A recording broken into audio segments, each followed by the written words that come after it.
Hi folks, it's Ken Everett from Digital Matter here. This short video really allows me to introduce you to our hardware roadmap for our cellular battery-powered asset tracking devices. We've got some really exciting stuff coming over the next few months, and we wanted to make sure you were updated and kept up to date as to where we're headed. As usual, this video contains some forward-looking statements, so a bit of legalese there, but most of the stuff is locked in. In terms of where we're at today, the current family of devices on the screen to give you an idea of the size. If any of you have been dealing with us before, you'd be familiar with this range already. That gives you the idea of the devices in the family, starting with the Yabby at the smallest, compared to the size of some AA batteries, through the Oyster, the Falcon, and the Remora. So today we've got one of the largest range of battery-powered tracking devices on the market, covering all sorts of different use cases. We've got excellent performance in our current range of products, advanced firmware to put some smarts in there to make the battery life of the products last as long as possible. And we've been using LTM or CAT-M1 and NB-IoT in our products for years already. One of the things that we have to keep doing at Digital Matter is innovating. The technology doesn't stand still, so neither can we. The other thing that we've had and encountered recently is this global component shortage. So it's been a tough time for everybody in the industry. But given we were redesigning some of the products anyway to use the latest innovations, it's actually been a good time for us to redesign, to actually use components that we know we could get and we had ordered already. So we've actually secured stock and supply for our next generation of products. So those are coming, some of them are available today and some of them will be coming over the next few months. What we're trying to do with this is to make sure the innovation never stops.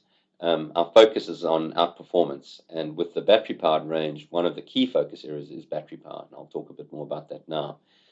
We also aim to have a number of products in our range that allows our partners to basically take on any use case that they come across, particularly as this whole IoT asset tracking market segment grows and becomes more popular.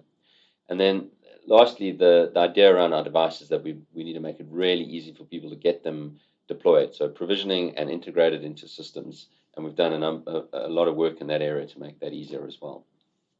So I like to talk about the 3 Ps. What are we actually trying to achieve with our battery-powered range, and what are the goals? I mean, my goal ultimately is I'd love to have an asset tracking device on every asset in every organization. Clearly, we need to do some work before we get to that stage, but really we're making some giant steps in that direction.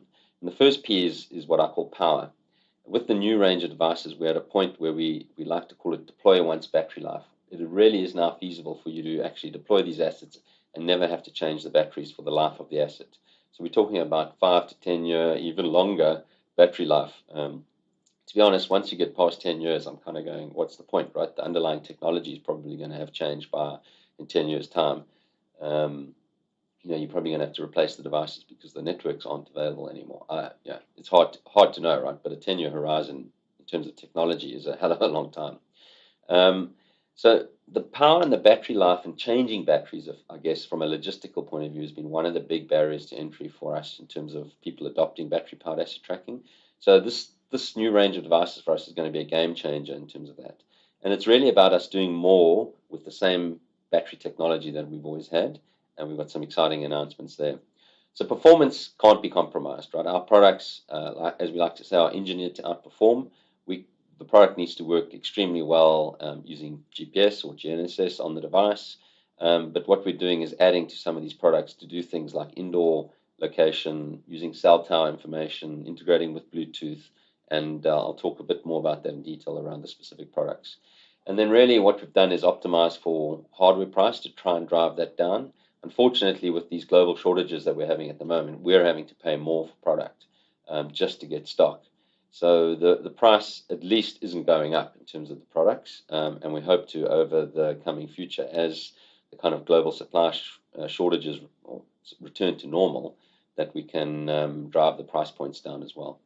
The other important component in terms of the price is the connectivity cost, and we're seeing more and more networks are becoming increasingly competitive with their pricing plans around both CAT-M1 and NB-IoT. The bottom line is the new range of devices are going to allow you to do more for less and for longer, which is great. So the stuff that we're working on that is the kind of game changer in terms of where we're headed is vastly improved power profiles on the cellular. So we spent about 9 months evaluating a bunch of chipsets and technology and modules. We've ended up with a fantastic solution that allows us to do super low power operation on CAT-M1 and MBIT. So we're really getting down to the point now, actually, where the amount of energy that it takes us to do get a position and send it up on the network is approaching the kind of level of LoRaWAN and Sigfox for a transmission. Um, the added advantage on CAT-M1 and MBIT is that we obviously have far more flexibility in terms of how we communicate, in terms of how much data we send, and the fact that the information can be acknowledged. We can easily do things like parameter updates, download 18 data for the GPS, do firmware updates over the air. So there's certain huge benefits that come with it as well. So the new chipsets that we're using support both CAT-M1 and MBIT and allow us to seamlessly switch between them. And we're getting some fantastic results.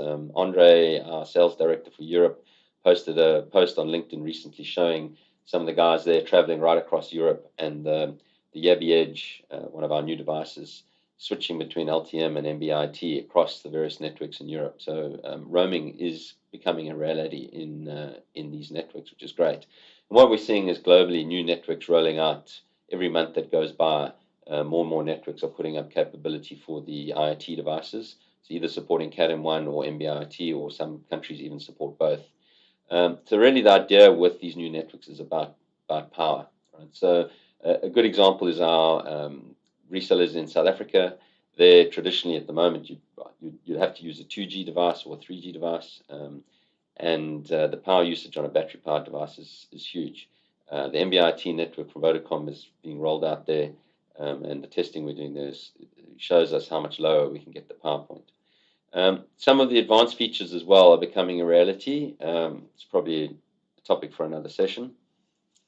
The other advancement that we've made is in the GNSS technology. So we're moving to a new chipset on our new GNSS devices that operate at 20% of the power level of the current GNSS chipsets without a performance sacrifice. So that is a huge, huge step forward in terms of battery life. So as I've said on this slide, you can do 5 times as much work for the same energy, which really allows you to either track for 5 times longer or do 5 times more tracking. And an example is our new Remora 3 would be able to do 1-second tracking intervals for 8 hours a day for 2 years or longer. And that's quite a phenomenal type of example for a battery-powered device. The other thing that we've got in there is that the cell chipsets allow us to do cell tower timing data, and we've partnered with Pulte on using this to derive a cell-based location. So the benefit there is that if, for example, some reason the GNSS fails on the device, that we can fall back to a coarse location, and typically it's accurate within a couple of 100 meters. And then we've worked hard to keep driving our parameters, our support for our device management server and OEM server, added to that new configurable options in there, and the ability to switch location providers on the back end. Bottom line is the devices are easier to provision, configure, and integrate. So getting to the nitty-gritty of the actual device roadmap, where are we headed with this? And one of the things we'd like to introduce is the what we're calling our edge portfolio. So this is using a piece of technology in there that allows us to do scanning as opposed to a full GPS solution on the device. And in summary, what that does is it gives us the option to scan for GNSS, so both GPS and Beidou satellites. It also allows us to scan for Wi-Fi access points. We can collect that data, do some basic analysis of it on the device, and then it gets shipped up to the cloud, where the cloud, our location engine server, actually does the work to resolve that into a position. It is more complex in terms of getting it right, but we've taken care of all of that through our location engine, which is a bolt-on to OEM server. What it does mean for us is that because the cloud is doing the kind of real hard lifting or heavy lifting in terms of the number crunching, we get super long battery life on the device. So the devices are tracking for many, many years without needing a battery change. So really, 5 to 10 times battery life over the current equivalent products. The benefits of this are that we can track indoors as well, right? So the Wi-Fi access point scanning allows us to get a location when in a basement or inside a building, as long as there's some Wi-Fi access points around. We have the other big benefit is a very deterministic power usage. So we know that the device is going to turn on, it does a quick scan, and it can send that data to the cloud, compared to a traditional device where the GPS is actually resolving a position on the device, depending on where that asset is, right? If it's outdoors, yes, it can see satellites, it might get a fix fairly quickly, but if it's indoors or in a basement, it's actually going to use a lot of power trying to get a GPS fix. One of the trade-offs is that, yes, it's a bit more complex in terms of this cloud-based lookup providing service, but we do make that easy for you. The device, because it's doing a scan, doesn't have an instantaneous speed or heading either. Just something to be aware of there. So where we headed with our devices, right? So the Yabby Wi-Fi device really has moved on to become what we call the Yabby Edge. So the Yabby Edge is fantastic new technology in there that's doing the scanning that I mentioned to you. Very, very low power. It does GNSS scanning, so if you're outdoors, you're going to get satellite positioning. If it's indoors, it does Wi-Fi access point scanning, so you can get approximate locations indoors. And if it can do neither of those, it can also use the cell tower to do a position estimate. Our current Yabby GPS device, which is the Yabby version that has a full-blown GNSS on it, is moving to what we call the Yabby 3. ETA early next year. The GNSS on that device is changing. So that is the 5 times battery life because of the GNSS and the performance improvement that we're getting off the cellular. And again, with cell tower fallback if we need to there. Yabby Core is an interesting device. That's taking the Yabby Edge concept and it's stripping the GNSS componentry out of it to try and give us a cheapest possible tracking device. So we'll talk more about that in the future, but that is something that's in progress at the moment.